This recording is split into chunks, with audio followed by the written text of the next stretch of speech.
വള്ളം മറിഞ്ഞ് കാണാതായ ഗൗതം കൃഷ്ണയ്ക്കായുള്ള തിരച്ചിൽ ഊർജിതം. കോസ്റ്റ് ഗാർഡും കോസ്റ്റൽ പോലീസും ഡ്രോൺ ഉപയോഗിച്ചുള്ള പരിശോധന ഉൾപ്പെടെ നടത്തുന്നുണ്ട്.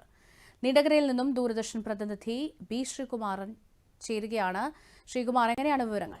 ജീന, ഗൗതം കൃഷ്ണയ്ക്കായുള്ള തെരച്ചിൽ ഇന്നും തുടരുകയാണ്. കഴിഞ്ഞ ദിവസമാണ് ഗൗതം കൃഷ്ണയുടെ അമ്മ രേഷ്മ കോസ്റ്റൽ പോലീസ് സ്റ്റേഷനിൽ പ്രതിഷേധം അറിയിച്ചതിനെ തുടർന്നാണ് ഈ തെരച്ചിൽ കൂടുതൽ ശക്തമാക്കിയത്. ഇന്നലെ രാവിലെ തന്നെ തെരച്ചിൽ പുനരാരംഭിച്ചിരുന്നു. കോസ്റ്റ് ഗാർഡിൻ്റെയും അതുപോലെ തന്നെ മറൈൻ എൻഫോഴ്സ്മെൻറ്റിൻ്റെയും കോസ്റ്റൽ പോലീസിൻ്റെയും ഒക്കെ നേതൃത്വത്തിലായിരുന്നു ഈ തെരച്ചിൽ ആരംഭിച്ചത്.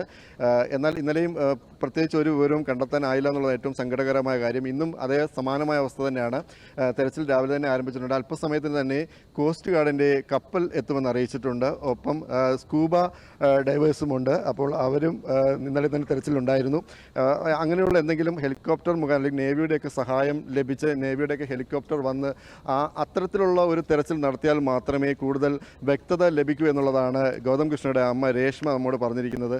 എന്തായാലും അത്തരം സഹായങ്ങളാണ് ഇനി ആവശ്യം. എന്തായാലും ഇന്ന് 9 ദിവസമായിരിക്കുന്നു ഗൗതം കൃഷ്ണയെ കാണാതായിട്ട്. ഒരു വിവരവുമില്ല.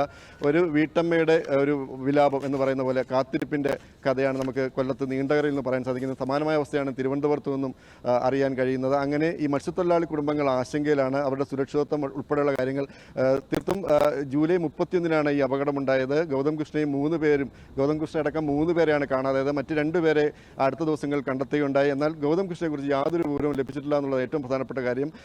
അത് അന്വേഷണം തെരച്ചിലൊക്കെ നടക്കുന്നുണ്ടെങ്കിൽ പോലും ഈ തരത്തിൽ ശക്തമാക്കിയത് ഈ ഗൗതം കൃഷ്ണയുടെ മാതാവിൻ്റെ കടുത്ത പ്രതിഷേധത്തെ തുടർന്നാണ് ഈ തെരച്ചിൽ കൂടുതൽ ശക്തമാക്കിയത്.